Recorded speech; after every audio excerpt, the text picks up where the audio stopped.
ओमज्ञानतिमिरन्धस्य ज्ञानाञ्जनशलाकया चक्षुरुन्मिलितं येन तस्मै श्रीगुरुवे नमः। तो आज का सेशन है हमारा first session journey to self realisation course का, और इसमें हम सीखेंगे what is journey towards happiness. We all like माता जी said, we all want to be happy.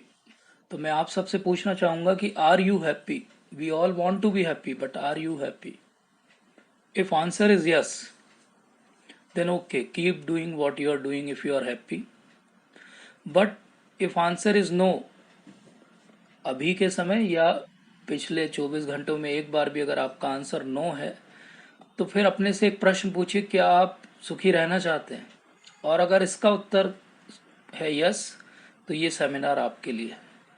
अगर इसका उत्तर है नहीं, हम सुखी नहीं रहना चाहते, या इसका उत्तर है कि मैं हमेशा प्रसन्न ही रहता हूँ, तो ये दोनों प्रकार के व्यक्तियों के लिए ये सेमिनार नहीं है, वो लॉग आउट कर सकते हैं।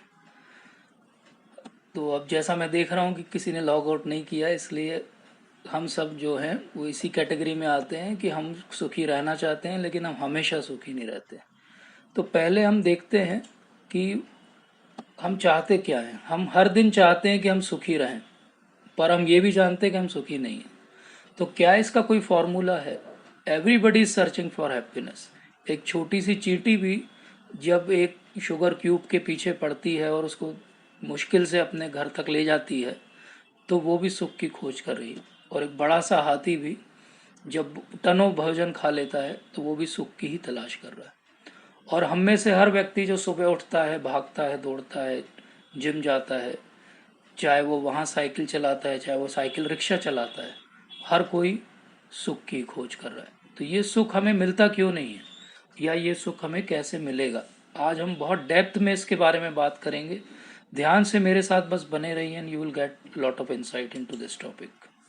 तो today we are going to dissect the happiness.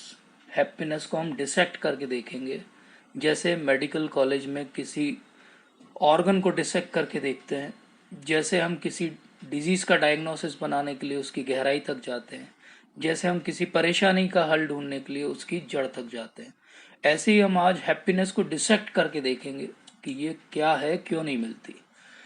अब ज़्यादातर अगर हम बात करें लोगों से, तो वो कहते हैं कि अरे हैप्पीनेस क्यों नहीं मिलती है, क्योंकि आपके पास जो है वो बहुत अगर पैसा नहीं है इसलिए आप प्रसन्न नहीं हो। अगर आपके पास बहुत सारा धन होता, पैसा होता, तो आप बहुत प्रसन्न होते। ऐसा काफ़ी लोग हमको समझाएंगे और कहेंगे, और काफ़ी लोगों का जीवन भर यही परसेप्शन बना ही रहता है कि किसी प्रकार से हम बहुत धनी बन जाएं तो शायद हम बहुत सुखी बन जाएंगे। तो उन्होंने ये फॉर्मूला बना लिया कि धन होगा तो सुख होगा।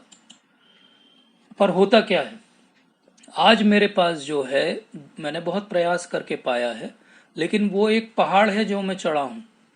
जब मैं उस पहाड़ पे चढ़ता हूँ तो मुझे पता लगता है कि अरे एक ऊंचा पहाड़ और है उसके आगे, उन वस्तुओं का जो मेरे पास नहीं है। आज अगर मेरे पास माइक्रो कार है, नैनो कार है, तो मुझे हैचबैक चाहिए। अगर मेरे पास एसयूवी है तो मुझे एमयूवी चाहिए। अगर स्पोर्ट्स कार है तो मुझे लिमोजीन चाहिए, हाइपर कार चाहिए, रोडस्टर चाहिए। मतलब हमारी खोज जो है वो सतत चलती रहती है। हम किसी स्थान पे फुल स्टॉप नहीं लगाते कि हाँ ये इतने वस्तुएं मेरे पास हो गई तो मैं सुखी हो गया। ऐसा हमने अपने जीवन में, और आप सबने भी किसी व्यक्ति को नहीं देखा जो एक जगह कह दिया हो कि अब इसके बाद मुझे किसी वस्तु की आवश्यकता नहीं, मैं सुखी हूँ। तो क्या ऐसा है क्या कि जिनके पास धन नहीं है वो सुखी नहीं है, बेचारे गरीब हैं, परेशान हैं? डेफिनेटली एक स्टैंडर्ड ऑफ लिविंग के लिए हमें धन की आवश्यकता है, इसके लिए कोई भी इनकार नहीं कर सकता। लेकिन इसका अर्थ ये भी नहीं कि जो पॉवर्टी में है वो सुखी नहीं है। एक सर्वे हुआ उन लोगों के ऊपर जिनकी $25 मिलियन से ज़्यादा की संपत्ति थी, और उन्होंने उन लोगों से पूछा, 120 लोगों से, और पूछा कि क्या आपके पास जो सारी भौतिक वस्तुएं हैं और जो फॉर्च्यून आपने अपने जीवन में कमाया है, क्या इससे आप फाइनेंशियली अपने आप को सिक्योर मानते हैं? तो एवरेज सारे लोगों ने ये बोला कि हम भाई अभी भी सुखी नहीं हैं। हम ये सोच रहे हैं कि जितना हमारे पास है ना, 1/4 मतलब 25% थोड़ा और होता ना तो हम अच्छे रहते हैं। और अब हम जो यहाँ पे कुछ लोग एकत्र हुए हैं आज सैटरडे को, अगर हमको किसी को $25 मिलियन मिल जाए तो हम क्या करेंगे? हम बोलेंगे कि हाँ हाँ हम तो बहुत सुखी हो जाएंगे। लेकिन जिनके पास पहले से है उनकी तो हालत ऐसी नहीं है, उनकी हैप्पीनेस तो एक प्लेटू चली गई है या नीचे चली गई है, क्योंकि उनको और चाहिए। तो इसका अर्थ क्या हुआ कि इससे तो बात बनने वाली नहीं है, इसके आगे चलते हैं। तो देशों की बात करते हैं। तो जो बहुत रिचेस्ट नेशंस हैं, सबसे रिचेस्ट नेशन है यूनाइटेड स्टेट्स ऑफ अमेरिका, फिर जर्मनी, जापान, यूके। लेकिन टॉप 10 हैप्पीएस्ट नेशंस जो हैं वो रिचेस्ट नेशंस नहीं है। जो हैप्पीएस्ट नेशन है वो तो डेनमार्क है, नॉर्वे है, स्विट्जरलैंड है, नीदरलैंड है, जिनकी इकोनॉमिक रेटिंग तो बहुत नीचे आती है। तो इससे भी ये बात प्रूव होती है कि केवल पोजीशन से, भौतिकता से सुख नहीं मिल सकता। और हमने फिर ऐसा भी तो देखा है। मैं बॉम्बे में जब एमबीबीएस कर रहा था, धारावी में हम लोग सर्वे करने जाते थे, तो वहाँ बहुत सारे गरीब लोग बेचारे बहुत मुश्किल से रह रहे हैं, एक कमरे में 15-20 लोग रहते हैं, लेकिन खुश हैं वो, they are happy, they are enjoying their life. I was use to wonder कि ये इतने खुश हैं, और वो जिनको मैं देखता हूँ बड़ी बड़ी लिमोजीन में आते हैं, बड़े बड़े जिनका नाम चल रहा है कंसल्टेंट, वो क्यों दुखी हैं? तो कहीं ना कहीं ये डायकोटॉमी है कि पैसे से हैप्पीनेस का, सुख का उतना संबंध तो डेफिनेटली नहीं है जितना अपने को लगता है, ये तो श्योर बात है। और फिर हालत ये है, अगर आप और गहराई से पढ़ो और वस्तुओं को एक नज़रिए से देखना चालू करो, तो एक्चुअली गरीब में और अमीर में कोई अंतर नहीं है। ये पिक्चर है एक गरीब व्यक्ति की और एक अमीर व्यक्ति की। एक बेचारा बोझा ढो रहा है और एक का पेट इतना मोटा हो गया है कि उसके अंदर बोझा है। तो दोनों ही अपना अपना बोझा ढो रहे हैं, बेसिकली दोनों ही सुखी नहीं है। हमें ऊपरी तौर पे लगता है कि वो सुखी हैं। उल्टा ये हो सकता है कि गरीबों के कारण अमीरों का जीवन चल रहा है और पल रहा है। तो फाइनली एक बहुत अमीर व्यक्ति हुआ दुनिया का, उसका नाम था Alexander the great. Alexander the great ने बहुत सारे, ये आप मैप देखिए, क्या क्या दुनिया के एरियाज को पूरा कब्जा कर लिया और राज चल रहा है उसका। और वो भारत भी आया था। आप सबको ये कहानी पता होगी, भारत आया और उसकी वहाँ के उस समय रूलिंग जो प्रिंस थे और किंग्स थे उनके साथ बहुत बड़ा भीषण युद्ध हुआ। और उसके बाद में अलेक्जेंडर के साथ क्या हुआ इसको हम देखते हैं। तो एक बार अलेक्जेंडर लड़ाई के मैदान के वहाँ कैंप लगा के बैठा था, तो रात को हलचल हुई, उसकी नींद खुली तो देखा कि एक चोर चोरी करके कुछ ले जा रहा है।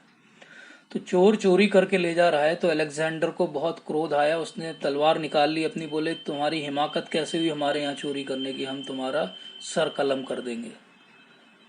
अब चोर को लगा कि अब तो मरना ही है, तो चलो सच तो बोल दिया जाए। तो चोर ने बोला कि महाराज मैं तो बहुत छोटा अदना सा चोर हूँ, थैली में जितना आया उतना भर के ले जा रहा हूँ, लेकिन आप तो दुनिया के इतने देशों को लूट के आ रहे हो, आप तो मेरे से बड़े चोर हो। तो यही हालत है। तो पैसा कमाने की अंधी दौड़ में जो हम कमाने के लिए उपाय लगा रहे हैं वही हमें दुखी कर रहे हैं। फिर कोई कह सकता है ये तो पुरानी स्टोरी है। खैर मैं यहाँ ये भी बता दूं कि अलेक्जेंडर का अंत में क्या हुआ।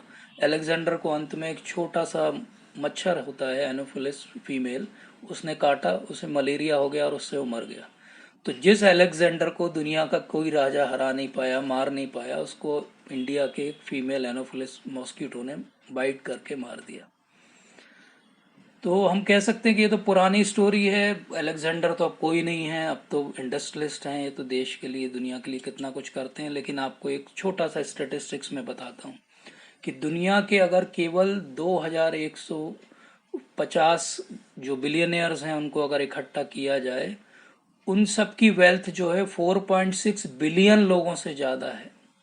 दुनिया के 4.6 बिलियन लोग की वेल्थ टोटल कर लो और 2153 लोगों की वेल्थ टोटल कर लो, उनकी वेल्थ ज़्यादा है। इतनी ज़्यादा डिस्पैरिटी है दुनिया के अंदर।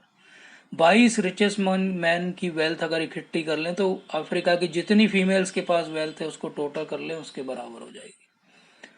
ये मैं क्यों बता रहा हूँ? ये मैं इसलिए बता रहा हूँ कि ये डिस्पैरिटी भी एक कारण है भौतिक तौर पे दुखी होने का। आज हमारा मेन टॉपिक ये नहीं है, बट वी शुड रिमेम्बर कि फिजिकली भी रीजंस हैं क्यों लोग जो है भौतिकतावाद से सुखी नहीं हो पाते। तो ये तो हमने समझ लिया कि वस्तुओं से, उनको पाने से या बहुत सारा धन होने से हमें सुख नहीं मिलने वाला। क्योंकि best things in the life aren't things, best things in life are emotions, security, trust, well being, community, respect, creativity and happiness.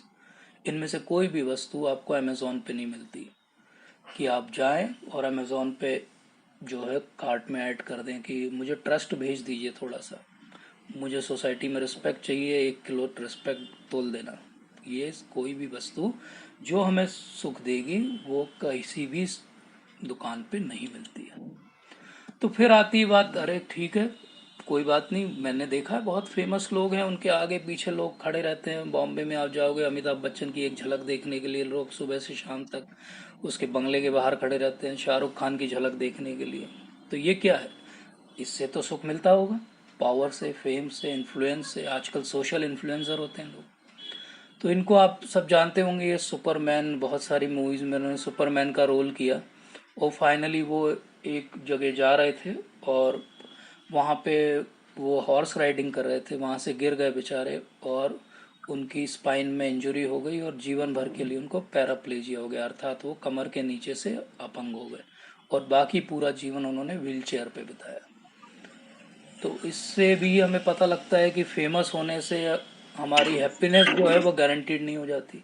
अभी रिसेंटली भारत में हमने देखा कि बहुत फेमस पर्सनालिटी थे, बहुत फेमस एक्टर थे, यंग थे, डेशिंग थे, बहुत प्रॉमिसिंग थे, और उन्होंने सुसाइड कर लिया या उनकी मर्डर हो गया, जो भी हुआ। लेकिन पॉइंट ये था कि he was not happy with the life.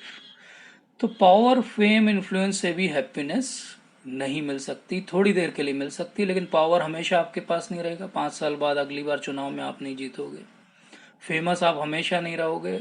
हमने वो स्टोरी सबने सुनी है कि एक बहुत फेमस एक समय की एक्ट्रेस थी जिसके घर के बाहर झलक देखने के लिए लाइन लगी रहती थी। एक बार जब उनकी बाद में वृद्ध होने पर मृत्यु हुई तो 4 दिन के बाद उनके पड़ोसियों को पता लगा, जब उनकी शव की दुर्गंध आने लगी। तो फेमस होने से भी हैप्पीनेस नहीं मिल सकती। पर ये आइडिया आया कहाँ से हमें कि ऐसा करने से हम खुश हो सकते हैं? ये आइडिया हमारे दिमाग में भरा है एडवर्टाइजमेंट वाला ने।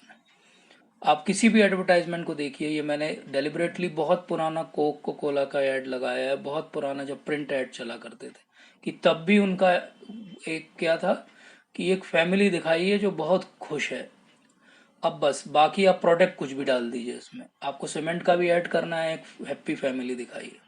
आपको टूथपेस्ट का भी ऐड करना है, आप एक हैप्पी फैमिली दिखाइए। तो ये क्या कर रहे हैं? क्योंकि उनको मालूम है कि अगर आप हैप्पीनेस के पीछे भाग रही है दुनिया, अगर हम हैप्पीनेस दिखाएंगे कि अरे आप खुश नहीं हो, आप हमारा टूथपेस्ट यूज नहीं करते इसलिए खुश नहीं हो, आपने अपना घर हमारी सीमेंट से नहीं बनाया इसलिए आप खुश नहीं हो। तो ये क्या बता रहे हैं वो, कि आपको खुशी चाहिए, हमारे सामान से आपको खुशी मिलेगी।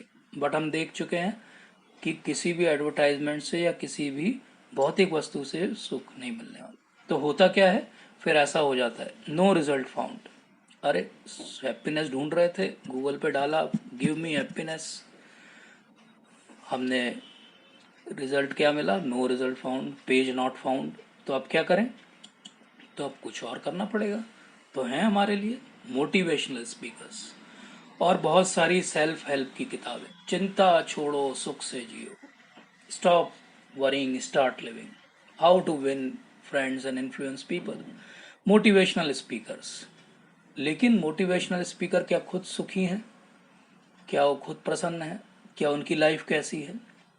तो बहुत सारे मोटिवेशनल स्पीकर्स हैं जो एंटी डिप्रेसेंट दवाइयाँ खा रहे हैं। बहुत सारे मोटिवेशनल स्पीकर्स हैं जिनकी फैमिली लाइफ बहुत अच्छी नहीं चल रही है। तो पॉइंट क्या है? पॉइंट सिंपल है कि आप दूसरों को मोटिवेट कर सकते हो, लेकिन मोटिवेशन थोड़ी देर के लिए काम करेगा जब तक आप उनके ऑरा में, इन्फ्लुएंस में सुन रहे हो। क्योंकि प्रॉब्लम तो सॉल्व नहीं हो रही, प्रॉब्लम तो वहीं की वहीं बनी हुई है। जैसे कि मोटिवेशनल स्पीकर आपको हमेशा कहेगा, अरे ये जो ग्लास है ना, इसको बोलो कि ये आधा भरा हुआ ग्लास है, ये मत बोलो कि आधा खाली ग्लास है। बोले ऐसा क्यों? बोले आधा खाली नेगेटिविटी है और आधा भरा होना पॉजिटिविटी है। बट मैं उनसे ये पूछता हूँ कि जब प्यास लगेगी तो वो आधा ही गिलास का पानी मिलेगा ना मुझे? केवल बोलने भर से कि वो आधा भरा है, क्या मेरी प्यास जल्दी और पूरी मिट जाएगी?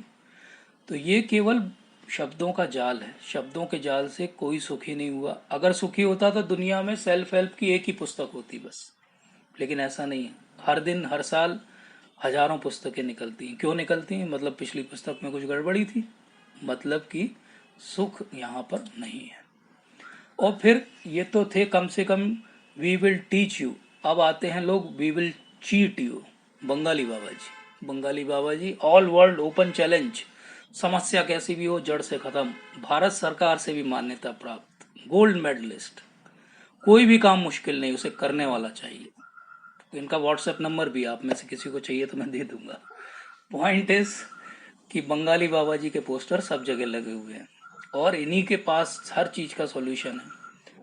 और ऐसे और भी लोग हैं, जैसे टैरो कार्ड पढ़ने वाले, या तोते से आपका भविष्य बताने वाले, या कुंडली पढ़ के आपकी हेल्प करने वाले। अब इन सब का हालत क्या है? ये तोते वाला अगर इतना ही सब जानता है तो वो सड़क पे फुटपाथ पे क्यों बैठा रहता है? उसने अभी तक बंगला क्यों नहीं बना लिया? और टैरो कार्ड वाली अगर इतना सब जानती है तो थोड़ा शेयर मार्केट में स्पेकुलेट करे तो करोड़पति बन सकती है। तो पॉइंट इज कि हमें अपनी प्रॉब्लम का सोल्यूशन नहीं पता, लेकिन हम दुनिया की प्रॉब्लम का सोल्यूशन कर सकते हैं। ये सीधे सीधे केवल चीटिंग है। अब आदमी बेचारा दुखी है, सुख कहीं उसे मिल नहीं रहा है, सारे प्रयास कर चुका है, तो बोलता है चलो इन्हीं की शरण में जाएं, कुछ तो होगा। तो बहुत सारे ऐसे बाबाजियों का कारोबार चल रहा है, बहुत सारे तांत्रिक लोगों का कारोबार चल रहा है। फिर वो अगला उपाय ढूंढता है, अच्छा चलो साइंस मुझे हैप्पीनेस देगी। तो साइंस ने दी हैप्पीनेस, ये देखिए कितनी अच्छी हैप्पीनेस है। और ऐसे ट्रैफिक जैम किसी भी महानगर में बहुत कॉमन है। तो ये क्यों है? क्योंकि इतना सारा प्रोडक्शन हो रहा है, क्योंकि लोगों को लग रहा है जितना प्रोडक्शन होगा उतनी हैप्पीनेस बढ़ेगी। लेकिन उसको संभालने के लिए धरती पे जगह ही नहीं है, पोल्यूशन इतना है। ये सब कहाँ से आया? ये आया हमारी प्लानिंग सही नहीं। लेकिन ठीक है, साइंस ने थोड़ा हमें बताया कि एक डोपामिन करके केमिकल है, एक सेरोटोनिन करके केमिकल है, एक एंडोर्फिन है, एक ऑक्सीटोसिन है। ये केमिकल्स जो हैं वो आपको हैप्पीनेस दे सकते हैं। और आप ये टैबलेट खाइए, आप जो है एंटी डिप्रेसेंट है, आप इससे सुखी हो जाएंगे। बट ये केमिकल वाला सॉल्यूशन जो है ये परमानेंट सॉल्यूशन तो नहीं हो सकता। कब तक गोली खाएगा? गोली की आदत पड़ जाएगी, ये बड़ी प्रॉब्लम है। दूसरी बात यह है कि ये हार्मोन एक ही स्थान पे तो काम नहीं करेगा, इसके बहुत सारे और जगह भी रोल्स होंगे, और आप एक चीज को डिस्टर्ब करोगे बाकी सब चीजें भी डिस्टर्ब हो जाएंगी। तो हैप्पीनेस केमिकली मिलना तो इम्पॉसिबल है। इसी का एक्सट्रीम जो है वो ड्रग एडिक्शन है। फिर साइंस ने क्या किया? साइंस के जो सबसे इंटेलिजेंट माइंड हुए आज तक इस सदी में, वो हुए अल्बर्ट आइंस्टीन। आइंस्टीन ने बताया E=mc², और उससे बना एटम बम। तो पॉइंट क्या हुआ? पॉइंट ये हुआ कि साइंस यूज भी कर सकती है, मिस यूज भी कर सकती है। तो एक बहुत पहले 1881 में ही एक हेनरी जेम्स थे, उन्होंने एक नॉवल लिखा था the portrait of a lady, और उसमें उन्होंने बोला था more you know the more unhappy you are. तो फिर एक थॉमस जेफरसन थे, उन्होंने कहा if ignorance is bliss then why aren't more people happy. तो बेसिकली आंसर अभी भी साइंस के पास नहीं है, क्योंकि एक तरफ कहते हैं कि जितना ज़्यादा आप जानोगे उतने आप दुखी हो जाओगे, और दूसरी तरफ वो कहते हैं अगर जानना या अज्ञान में रहना जो है वो ही प्रसन्नता का कारण है, तो इतने सारे लोग अज्ञानी वो खुश क्यों नहीं रहते? पॉइंट है कि वहां पे भी नहीं है। साइंस क्या है? साइंस तो केवल एक हथियार है, उसको कैसे यूज किया जा रहा है उसके आधार पे। वही नाइफ सर्जन के हाथ में किसी की जान बचा सकता है, और वही नाइफ एक थीफ के हाथ में किसी की जान ले सकता है। तो इस प्रकार से हम देखते हैं कि साइंस को यूज और मिसयूज दोनों किया जा सकता है, और इससे हमें सॉल्यूशन नहीं मिलेगा। तो हमेशा हमें लगता है कि जीवन का ये जो दौर चल रहा है, जिस रास्ते हम जा रहे हैं, चलते रहें तो किसी दिन ऐसा एक बोर्ड दिखाई देगा हमें कि happiness is at the next exit, बोले अगले चौराहे पे आपको हैप्पीनेस राइट साइड मुड़ने पे मिलेगी। ऐसा हम सब ने अपने जीवन में अनुभव किया है। जब छोटे थे तो हमें कहा गया कि बस बस ये 10th का बोर्ड एग्जाम अच्छे से कर लो, सब अच्छा हो जाएगा। जब 10th का बोर्ड अच्छे से कर लिया हमने, तो फिर बोला गया अब देखो कैरियर बहुत इंपॉर्टेंट है, इसलिए 11th-12th में सही सब्जेक्ट चूज करो। तो ठीक है, बायोलॉजी चूज कर लिया। बोले अब बायोलॉजी चूज कर लिया है तो चलो अब डॉक्टर बनना चाहिए, डॉक्टर की तैयारी करो। ठीक है, पीएमटी की तैयारी की, भगवान की कृपा से हो भी गया तो लोगों ने बोला अब तुम्हारी जीवन सेट हो गया, बस एमबीबीएस कर लो सब चीज़ सेट हो जाएगी। एमबीबीएस भी कर लिया, 5.5 साल झोंक दिया अपने आप को। फिर बोला गया, बोला क्या गया, करते करते ही समझ में आ गया कि कुछ और करना पड़ेगा, इससे तो बात नहीं बनेगी। चलो भैया एमएस कर लो, हाँ एमएस भी कर लिया। फिर एमएस करते हुए समझ में आ गया कि औकात तो एमसीएच वालों की है, चलो एमसीएच कर लेते हैं, एमसीएच कर लिया। फिर समझ में आया अरे भाई डीएनबी भी कर लो, डीएनबी कर लिया। फिर रेसिडेंसी कर लो, वो कर लिया। फिर प्रोफेसर बन जाओ, वो बन गए। तो ये ऐसा हुआ कि ये हैप्पीनेस का बलून जो है वो उड़ता ही जा रहा है, हम उसके पीछे भागते ही जा रहे हैं। वो नेक्स्ट एग्जिट तो मिल ही नहीं रहा मुझे, ना हम में से किसी को। तो कहाँ है वो एग्जिट, कहाँ है वो सुख जिसको हम ढूंढ रहे हैं? इतना सब हमने कोशिश करके देख लिया, हम सुखी क्यों नहीं है? What is the reason? तो इतनी सारी डिग्री हैं, लेकिन प्रॉब्लम ये है कि बहुत कम डिमांड है दुनिया में लोगों की। कंप्यूटर साइंस वालों को छोड़ के बाकी सब डिग्री डिग्री इतनी सारी हैं जो ब्लू में है, और डिमांड जो है वो पिंक में है, इतनी कम है। तो बेचारों के पास जॉब ही नहीं लोगों के पास। और इसीलिए फिर लोग क्या कर लेते हैं, फ्रस्ट्रेट होकर सुसाइड करने लगते हैं। और सुसाइड में आप देखो प्रपोर्शन तो एजुकेटेड लोगों का ज़्यादा है भैया, एजुकेटेड लोग ज़्यादा सुसाइड कर रहे हैं। रोज तो हम पेपर में पढ़ रहे हैं। तो अब इसका अर्थ क्या हुआ कि यहाँ तो सॉल्यूशन नहीं है, एजुकेशन में भी सॉल्यूशन नहीं है, वेल्थ में भी सॉल्यूशन नहीं है, साइंस में भी सॉल्यूशन नहीं है, बंगाली बाबा के पास भी नहीं है सॉल्यूशन। तो अब जिनके पास कोई हिस्ट्री से सीखने की इच्छा नहीं है वो उसी को रिपीट करेंगे। और रिपीट करके क्या करेंगे, जिसको बोलते हैं भेड़ चाल। एक भेड़ गिरेगी, उसके पीछे दूसरी भी गिरेगी, तीसरी भी गिरेगी, एक एक करके सब भेड़ वहीं गिर जाएंगी खाई में।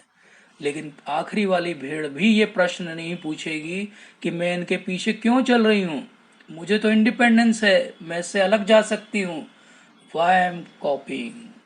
तो हम सबको यहाँ पॉज करके अपने आप से पूछना चाहिए कि क्या हम कॉपी कॉपी करते रहेंगे जीवन में? वो उससे बड़ी कार, उससे बड़ा घर, उससे बड़ा बैंक बैलेंस, उससे ज़्यादा सुंदर बीवी गर्लफ्रेंड, बस इतना ही? नहीं। तो प्रॉब्लम क्या है? प्रॉब्लम ऐसी है, एक पेड़ है और उस पर एक रस्सी है, ये हमारी प्रॉब्लम है। हमारा सॉल्यूशन क्या है? उस पर सोफा टांग के आराम से बैठेंगे। बट इसके लिए अब दूसरी रस्सी लाना पड़ेगी, सोफा लाना पड़ेगा, उसको सेट करने का अरेंजमेंट करना पड़ेगा। और जब आप बैठोगे तो टहनी टूट के गिर जाएगी और इसमें पूरा जीवन नष्ट हो जाएगा। और इसका सिंपल सोल्यूशन क्या था? एक टायर बांधते और झूल लेते। तो हम क्या कर रहे हैं, हमारी प्रॉब्लम का हम कहीं और ही सॉल्यूशन ढूंढ रहे हैं। जैसे एक शॉर्ट स्टोरी है कि दो दोस्त जा रहे थे, उन्होंने देखा कि एक गली में रात के समय एक अम्मा जी कुछ ढूंढ रही हैं। तो उन्होंने बोला कि अम्मा जी क्या हो गया? बोले मेरा 10 का सिक्का खो गया। गरीब सी दिख रही थी। ये दोनों भी जुट गए बेचारे, जुट गए, ढूंढने लगे, पूरा हर जगह खंगाल दिया, कुछ मिला नहीं। तो फिर आधे घंटे बाद उन्होंने पूछा अम्मा जी किधर गिरा था? बोले गिरा तो वो 2 गली पीछे था। तो बोले यहाँ क्यों खोज रही हो? बोले लाइट है ना यहाँ पे, वहां पे लाइट नहीं है। यही हाल हमारा है, हम खोज रहे हैं सुख को, लेकिन हम वहां खोज रहे हैं जहां पे सुख है ही नहीं। इसीलिए no result found, page not found. तो हम फिक्स करने की कोशिश क्या कर रहे हैं? जो ऊपर हमें दिख रहा है। प्रॉब्लम कहाँ पे है? उसकी जड़ों में प्रॉब्लम है। हमारी मटेरियल हैप्पीनेस कैसी है? जैसे रेत पे लिखा हुआ हैप्पीनेस, एक बार लहर आएगी वो हैप्पीनेस पूरी तरह से नष्ट हो जाएगी। हमारी हैप्पीनेस कैसी है?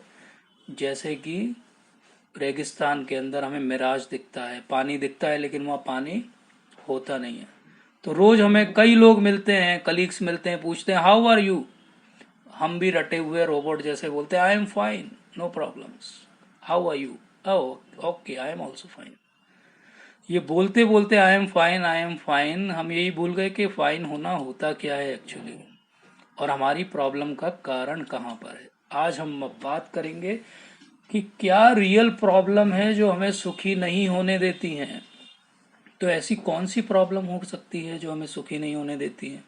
ये ऐसी प्रॉब्लम होना चाहिए जो सबके लिए कॉमन हो। ये ऐसी प्रॉब्लम होना चाहिए जो कोई भी नहीं चाहता हो। और ये ऐसी प्रॉब्लम होना चाहिए जो कोई भी अवॉइड ना कर पाए। तो आप चाहें या ना चाहें ये आपके ऊपर थोपी जाएगी। यही प्रॉब्लम है जो हमको सुखी रहने से अलग कर रही है। तो ऐसी कौन सी प्रॉब्लम है जो सबके लिए कॉमन है? ऐसी कौन सी प्रॉब्लम है जो कोई नहीं चाहता है? और ऐसी कौन सी प्रॉब्लम है जो हर कोई जिससे दूर रहना चाहता है, लेकिन उस पर थोप दी जाती? तो चलिए अपन इसको आज एक्सप्लोर करते हैं। 4 एक्टिविटीज हैं जो मैन में और एनिमल में एक सी हैं। हमने पढ़ा था सोशल साइंस में कि man is a social animal. तो जानवर भी खाता है, आदमी भी खाता है। जानवर भी सोता है, आदमी भी सोता है। जानवर का भी परिवार होता है, आदमी का भी परिवार होता है। उसके ऊपर कोई अटैक करे, परेशान करे, तो जानवर भी अपने नाखूनों से, दांत से उसको फाइट करता है, और व्यक्ति भी अपने अपने उपायों से उससे फाइट करता है। तो ये 4 वस्तुएं हैं जो हम ऊपरी तौर पे देखें तो जानवरों में भी वही हैं और मनुष्यों में भी वही हैं। तो अब हम दुनिया को अगर एक नज़र से देखें तो दुनिया में इतनी सारी अलग अलग वैरायटी हमें दिखाई देती, जैसे कि फ़ोन की इतनी सारी वैरायटी आती है। अब हर फ़ोन की वैरायटी में क्या अंतर है? हर फ़ोन की वैरायटी में ये अंतर है कि सबके अंदर फीचर अलग अलग है। किसी में कोई फीचर एक्स्ट्रा है, किसी में कोई फीचर एक्स्ट्रा है। कोई गेमिंग फ़ोन है तो उसके अंदर एक्स्ट्रा रैम है, एक्स्ट्रा मेमोरी है, फास्ट है वो। कोई सिंपल फ़ोन है क्वार्टी कीबोर्ड वाला। इसी प्रकार से ये जितनी स्पीशीज हैं इस सबके अंदर भी अलग अलग विशेषताएं हैं। ये 4 विशेषताएं जो हमने देखी है सबके अंदर है। जो मनुष्य है वो सबसे इवॉल्व स्पीशीज है अर्थ की, ये साइंस भी मानती है और आध्यात्म भी मानता है। इसके अंदर कुछ तो एक्स्ट्रा है। अब वो क्या एक्स्ट्रा है उसी को आज हम सीखेंगे, और वही हमें सुख प्रदान करेगा। तो एक श्लोक आता है, आहार निंद्रा भय मैथुनम च सामान्य मेतात पशुभिर नराणा धर्मो ही तेषा अधिको विशेष धर्मेण ही न पशु भी समाना। तो आहार हमने अभी देखा था, निंद्रा, भय और मैथुन, ये 4 चीजें मनुष्यों में भी हैं और पशु में भी हैं। तो जब तक पशु के समान व्यवहार है हमारा तो ये 4 चीजें हम सब कर रहे हैं। आहार भी ले रहे हैं, निंद्रा भी कर रहे हैं, परिवार भी पाल रहे हैं, और कोई हम पे अटैक करे तो हम उससे लड़ भी रहे हैं या डरते भी हैं। और उसके लिए बहुत सारे उपाय करते हैं, बर्गलर अलार्म लगाते हैं हम, सीसीटीवी कैमरा लगाते हैं, देश बड़ी बड़ी सेनाएं खड़ी कर देते हैं, बड़े बड़े हथियारों की डील हो जाती है। किस लिए? क्योंकि भय है। लेकिन ये 4 चीजें तो पशु के अंदर भी है। पशु भी अपना बहुत अच्छे से डिफेंस कर लेता है, उसको भी आहार कहीं ना कहीं मिल ही जाता है, उसकी भी निंद्रा का प्रबंध कहीं ना कहीं तो हो ही जाता है, उसके मैथुन का भी प्रबंध हो जाता है। वहाँ तो नियम कायदे और कम है तो मनुष्य से ज़्यादा ही करता है। लेकिन एक चीज है जो मनुष्यों में और जानवरों को अलग करती है, धर्मो ही तेषाम अधिको विशेष धर्मेण ही न पशु भी समान। अगर धर्म नहीं है तो मनुष्य पशु है, और अगर धर्म है तो मनुष्य मनुष्य है। अब हम आज इसी बात को समझेंगे कि अगर हम जानवरों की तरह बिहेव करेंगे तो हम केवल एनिमल द ग्रेट बन जाएंगे, जैसे Akbar the great, Alexander the great. या हम द्विपाद पशु बन जाएंगे, 2 पैरों पर चलने वाले पशु बन जाएंगे। और हम कर क्या रहे हैं? हमें एक्स्ट्रा फीचर वाली ह्यूमन बॉडी मिली थी, सबसे लेटेस्ट, लेकिन हमने क्या किया? हमने एक कृपण की तरह उसको वेस्ट कर दिया। कृपण का मतलब होता है माइजर। माइजर मतलब जो अपनी हायर इंटेलिजेंस को इसलिए यूज ना करे कि क्या अच्छा है और क्या बुरा है। तो एज अ माइजर व्यक्ति क्या कर रहा है? ऐसा माइजर व्यक्ति अपनी इंटेलिजेंस को वेस्ट कर रहा है, और क्योंकि वो अपनी इंटेलिजेंस को वेस्ट कर रहा है तो फाइनली वो एनिमल द ग्रेट की संज्ञा पाने लायक है। तो उसका भी ऐसा ही पासपोर्ट साइज फोटो लग जाएगा जैसा यहाँ पे लगा हुआ है। तो हम फिर श्लोक पे आते हैं, आहार निंद्रा भय मैथुनम च सामान्य मेता तो पशुभिर नारायण धर्मो ही तेषाम अधिको विशेष धर्मेण ही न पशु भी समान। तो धर्म के बिना मनुष्य पशु के समान है। अब ये धर्म क्या होता है? धर्म तो बहुत गहराई है। आज के बात के लिए हम धर्म की ABCD बस सीखेंगे। अब तो हमने फॉर्मूला क्या सीखा? एनिमल प्लस धर्म is equal to human being. अगर आप अपने आप को ह्यूमन बीइंग कहते तो आपके अंदर धर्म होना चाहिए। धर्म मतलब सिंपल है, ABCD। ए क्या है? एबिलिटी टू एनक्वायर, क्योंकि हमारे पास इंटेलिजेंस है, एक्स्ट्रा हमारे पास पावर दिया है जो जानवरों के पास नहीं। अभी जो लोग यहाँ पे अटेंड कर रहे हैं सेमिनार, उनमें से कोई दी मिस्टर डॉग तो नहीं है, दी मिस्टर काउ भी नहीं है। क्यों नहीं है? क्योंकि एबिलिटी टू इंक्वायर केवल ह्यूमन बींग्स के अंदर है। दूसरा बी, बी मतलब ब्लिस, ब्लिस मतलब सुख, परमानेंट सुख चाहने की इच्छा जानवरों के अंदर नहीं है। उसको आज का सुबह का खाना मिल जाए तो वो शाम का खाना टिफिन में पैक करके नहीं रखता अपने लिए, वो शाम की खोज शाम को करेगा। सी, सी का मतलब होता है चॉइस टू रिएक्ट और रिस्पॉन्ड। ये हमारे पास है कि हम किसी भी सिचुएशन में रिएक्ट करेंगे, कि हम अपनी बुद्धि लगाएंगे और उसके हिसाब से रिस्पॉन्ड करेंगे। जानवर केवल रिएक्ट करता है, उसके अंदर रिस्पॉन्डिंग पावर भगवान ने नहीं दी, क्योंकि ब्रेन ही नहीं है उसके पास, या उतना डेवलप ब्रेन नहीं है। और डी का अर्थ होता है डिटर्मिनेशन, मतलब कुछ ठान लिया तो उसको कर पाने की क्षमता, ये धर्म हमें देता है। तो मनुष्य हैं अगर हम, तो धर्म होना चाहिए, और अगर धर्म है तो धर्म की ABCD होना चाहिए हमारे अंदर। मतलब हम इंक्वायर करें कि क्या सही है क्या गलत है, हम खोजें कि सुख कहाँ पर है, और हम सिचुएशंस में रिएक्ट नहीं करें, रिस्पॉन्ड करें। और जब ठान ले कि हम सुख पा के ही रहेंगे, तो वो डिटर्मिनेशन, दृढ़ निश्चय के साथ कार्य करें। ये ABCD अगर व्यक्ति के अंदर है तो वो मनुष्य, अन्यथा वो शास्त्रों के आधार पे वो केवल जानवर है। तो इसीलिए जो वेदांत सूत्र है उसका पहला सूत्र है अथातो ब्रह्म जिज्ञासा, मतलब एबिलिटी टू इंक्वायर, मतलब पूछिए, आप पूछिए ब्रह्म के बारे में। आप मनुष्य हैं, आपको स्पेशल एक्स्ट्रा इंटेलिजेंट का फीचर दिया है भगवान ने, तो पूछिए कि मैं यहाँ पर क्यों हूँ, मैं इतना सफर क्यों कर रहा हूँ, मैं सुख क्यों नहीं खोज पा रहा हूँ। यही एबिलिटी टू इंक्वायर ही अथातो ब्रह्म जिज्ञासा कहलाती है। और इंक्वायरी कहाँ ले जाती है हमें? इंक्वायरी ले जाती है हमें भगवत गीता। और भगवत गीता में क्या कहा गया? जन्म मृत्यु जरा व्याधि दुख दोषानुदर्शनम। तो ये 4 चीजें हैं, ये हमें परेशान कर रही हैं। तो अभी हमने क्या समझा? पहला सेगमेंट हमने समझा कि सुख जिन चीजों में हम खोज रहे हैं वहां नहीं है। फिर हमने ये समझा कि अगर उन्हीं चीजों में सुख खोजते रहेंगे तो हम में और जानवर में कोई अंतर नहीं है। इसलिए एबिलिटी टू इंक्वायर, इंक्वायरी करने की आदत होना चाहिए। जब हम इंक्वायर करेंगे सही अथॉरिटी से तो हमें पता लगेगा कि हम क्यों सुखी नहीं है, क्योंकि ये 4 चीजें हमारे सुख के बीच में व्यवधान डालती हैं। और ये 4 चीजें क्या है? जन्म मृत्यु जरा और व्याधि, birth old age disease and death. अब ये हमारी रूट कॉज है एक्चुअली सफरिंग की, birth old age disease and death. पहली बार सुनने पे लगता है ये तो बहुत बड़ी कल्पना जैसी बात लग रही है, ऐसा तो कुछ होता नहीं है। तो अपन थोड़ा सा एक्सप्लोर करते हैं इसको कि ऐसा होता है। बर्थ, अब बर्थ में आप कहोगे बर्थ में क्या प्रॉब्लम है भाई? जन्म होना तो बड़ा शुभ बात है और हर कोई खुश होता है, लेकिन खुश होता है हर कोई, बच्चा क्या करता है? बच्चा तो रोता है, और बच्चा ना रोए तो डॉक्टर रोता है कि बच्चा क्यों नहीं रोया। तो पॉइंट इज कि बर्थ जो है वो बहुत पेनफुल एक्सपीरियंस है। कैसे पेनफुल एक्सपीरियंस है? अगर हम किसी व्यक्ति को बोलें कि आपको इसी कमरे में रहना पड़ेगा 1 दिन के लिए, वो बोलेगा ठीक है भैया रह लेंगे। किसी को बोलें 2 दिन रहना पड़ेगा, हाँ भाई रह लेंगे। किसी को बोलेंगे 1 महीना रहना पड़ेगा तो हमें कोविड की याद आ जाएगी, अरे बाप रे 1 महीना रहना पड़ेगा। और किसी को हम बोले 9 महीना रहना पड़ेगा, तो हम सब 9 महीने एक छोटे से स्थान पे जहां हम पैर भी फैला नहीं सकते हैं वहां पे उल्टे लटके हुए थे। ये बर्थ है। कितनी पेनफुल है? इतनी पेनफुल है कि लास्ट में जो फीटस है, एम्ब्रियो है, वो इतना दुखी हो जाता है कि वो प्रे करता है भगवान से कि बस भगवान ये मेरा लास्ट जन्म, मैं बाहर निकलूंगा ऐसी भक्ति करूंगा आपकी कि अगली बार मैं यहाँ फंसूंगा नहीं। लेकिन होता कुछ और ही है आगे चल के। तो बर्थ भी एक बहुत पेनफुल एक्सपीरियंस है। और ओल्ड एज, तो हम में से जो जो बुजुर्ग होते जा रहे हैं वो रियलाइज कर रहे हैं कि एक एक करके सारे अंग जो है वो समाप्त हो जाते हैं। अंगम गलितम पलितम मुंडम दशन विहीनम जातम तुंडम, ये आदि शंकराचार्य जी ने बोला।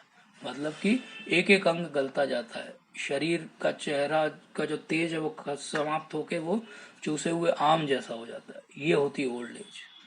और इसी के साथ क्या बढ़ रहा है दुनिया में? एंटी एजिंग का मार्केट बढ़ रहा है, क्योंकि कोई बूढ़ा नहीं होना चाहता। तो एजिंग, एंटी एजिंग क्रीम लगाइए, बोटॉक्स कराइए, प्लास्टिक सर्जरी करा लीजिए, पर बूढ़े मत दिखिए। पर ऊपर से आप बूढ़े मत दिखिए, लेकिन क्या होगा उससे? उससे हल तो नहीं निकला बात का। और फिर डिजीज, बीमारियां, हर कोई हम में से कभी ना कभी बीमार हुआ है और आगे भी होता रहेगा, क्योंकि इतनी सारी बीमारियां हैं, कोई ना कोई बीमारी सबको घेरे हुए हमेशा रहेगी। और उसके बाद आती है आखिरी चीज जिसकी हम में से कोई बात भी नहीं करना चाहता, डेथ। तो ये क्या हो गया? बर्थ, ओल्ड एज, डिजीज और डेथ। डेथ कैसी है? डेथ इतनी पेनफुल चीज है कि जैसे 42,000 स्कॉर्पियन बाइट्स एक साथ हो रहे हैं। अगर किसी को एक बिच्छू भी काट ले तो बहुत परेशान हो जाता है पेन के कारण, और किसी को अगर 42,000 बिच्छू स्कॉर्पियंस एक साथ काटे तो सोचिए उसका हाल क्या होगा। ऐसी होती है डेथ। तो ये हमारी मेन प्रॉब्लम है, बर्थ, ओल्ड एज, डिजीज और डेथ। और इसके साथ घर से बाहर निकलो, कोई स्ट्रीट डॉग आ जाए काट ले आपको तो क्या करेंगे? बस में बैठो, ट्रेन में बैठो, कोई आपकी पॉकेट मार दे तो क्या कर लेंगे?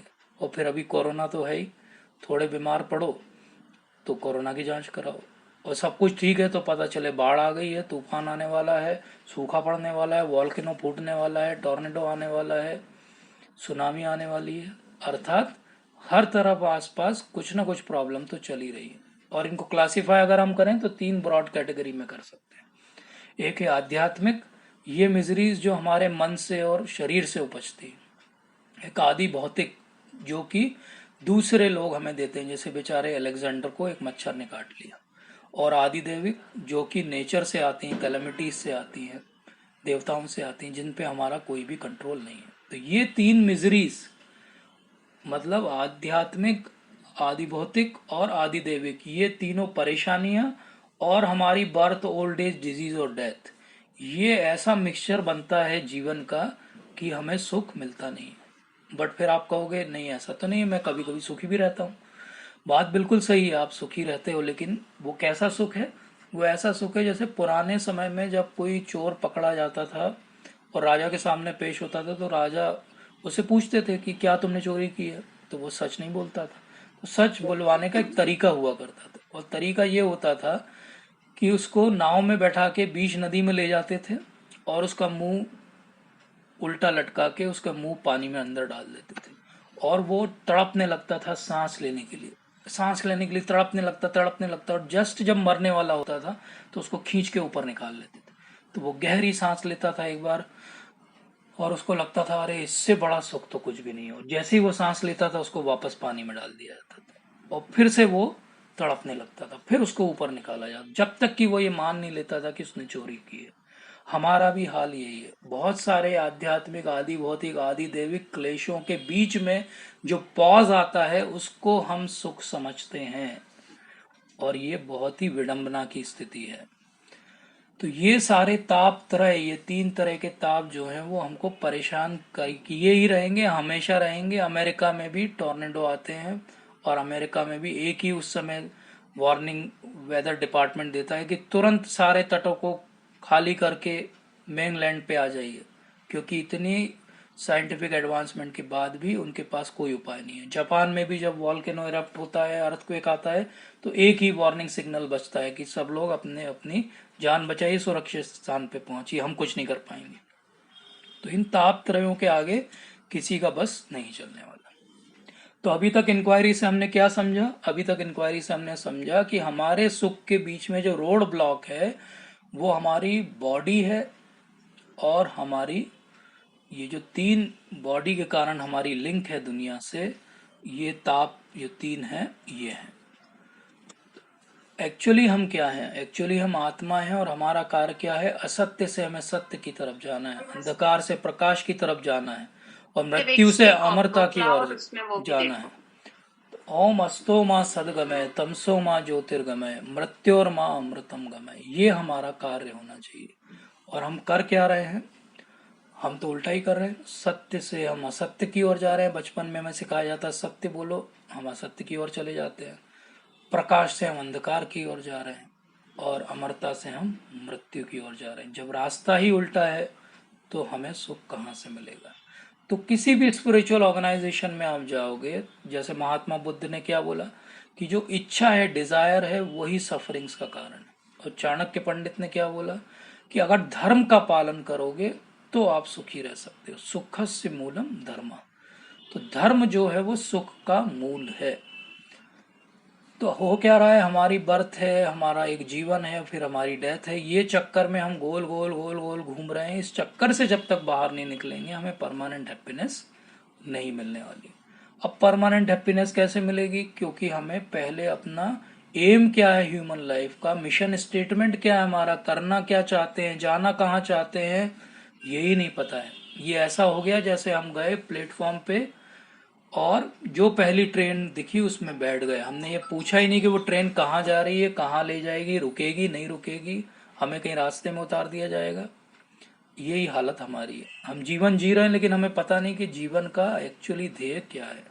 जैसे कि कोई डेंटिस्ट के पास ऐसा व्यक्ति लेकर आए जिसको डेंटल एब्सेस हो गया हो, और वो क्या करे, वो केवल पेन किलर दे दे और पेन किलर से उसका दर्द समाप्त हो जाए। लेकिन पेन किलर से दर्द समाप्त होने के बाद क्या होगा?